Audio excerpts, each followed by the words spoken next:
Paytm Postpaidல நான் எப்படி எந்த விதமான எக்ஸ்ட்ரா சார்ஜஸும் பே பண்ணாமல் கரெக்டாக யூஸ் பண்ணுறோம் அப்படிங்கிறத இந்த வீடியோவில் உங்க கூட வந்து ஷேர் பண்ணிக்கலாம் அப்படின்னு இருக்கேன். இந்த வீடியோ வந்து லாஸ்ட்டாக பாருங்க நண்பா. சேனல் சப்ஸ்கிரைப் பண்ணாமல் இருந்தால் மறக்காமல் சப்ஸ்கிரைப் பண்ணிக்கோங்க. இப்போ நீங்கள் பேடிஎம்ல போஸ்ட்பெய்ட் யூஸ் பண்ணுறவங்களா இருந்தீங்க அப்படின்னா கண்டிப்பாக இந்த மெத்தடை ஃபாலோ பண்ணுங்கள். இப்படி பண்ணிங்க அப்படின்னா நீங்கள் எந்த விதமான எக்ஸ்ட்ரா ஃபீஸும் நீங்கள் வந்து பே பண்ண தேவையில்ல. எனக்கு இந்த மாதத்துக்கான பேடிஎம்மில் போஸ்ட்பெய்டு அமௌண்ட் வந்து ஜென்ரேட் ஆகிடுச்சு, பில் வந்து ஜென்ரேட் ஆகிடுச்சு. இதை நான் எப்படி வந்து பே பண்ணேன், எந்த விதமான லேட் ஃபீயும் இல்லாமல் எக்ஸ்ட்ரா சார்ஜஸும் இல்லாமல் எப்படி பே பண்ணுறேன் அப்படிங்கிறத உங்களுக்கு வந்து ஷேர் பண்ணிக்கிறேன். பேடிஎம் போஸ்ட்பெய்டை கிளிக் பண்ணோடனே பார்த்தீங்கன்னா ஜூலை 1லேருந்து ஜூலை 31 வர 1784 ரூபா 10 பைசா வந்து ஸ்பெண்ட் பண்ணியிருக்கீங்க.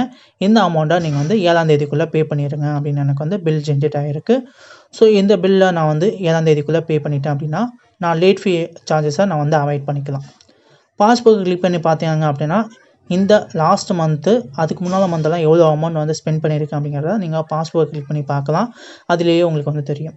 பார்த்தீங்கன்னா நான் வந்து சோலை ராஜேஸ்வரியிலேருந்து லாஸ்ட்டாக பார்த்தீங்கன்னா ஜோல் ஜான் நாடார் அப்படிங்கிற ஒரு கடையில் வந்து இந்த கியூஆர் ஸ்கேனரை யூஸ் பண்ணி நான் வந்து பே பண்ண அமௌண்ட்டு ஒரே ஒரு வாட்டி மட்டும் எலக்ட்ரிசிட்டி பில் பே பண்ணேன். ஒரு வாட்டி பார்த்தீங்கன்னா மொபைல் ரீசார்ஜ் வந்து டேட்டா பேக் ரீசார்ஜ் வந்து பண்ணினேன்.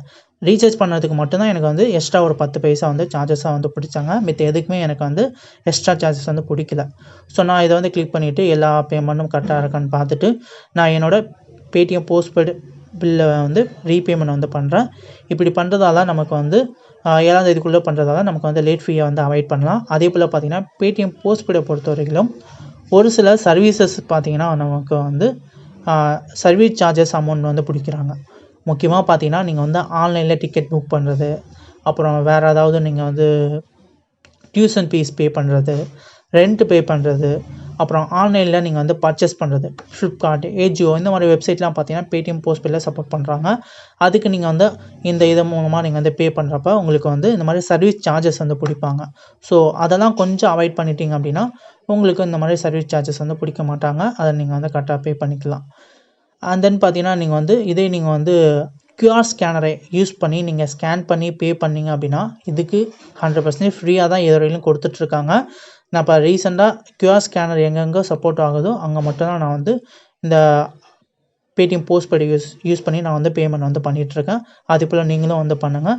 எந்த விதமான எக்ஸ்ட்ரா சார்ஜஸும் நீங்கள் வந்து பே பண்ண தேவையில்ல. அதே போல் 7ஆம் தேதிக்குள்ளே பில் பேமெண்ட்டை ரீபே பண்ணிட்டீங்க அப்படின்னாலும் உங்களுக்கு வந்து எந்த விதமான லேட் ஃபீயும் சார்ஜஸும் வந்து பண்ண மாட்டாங்க. கண்டிப்பாக இந்த மெத்தடை நீங்கள் ஃபாலோ பண்ணிகிட்டே இருந்தீங்க அப்படின்னா அந்த மாதிரி எக்ஸ்ட்ரா சார்ஜஸ் எல்லாத்தையும் நீங்கள் வந்து பேடிஎம் போஸ்ட்பெய்டில் அவாய்ட் பண்ணிக்கலாம்.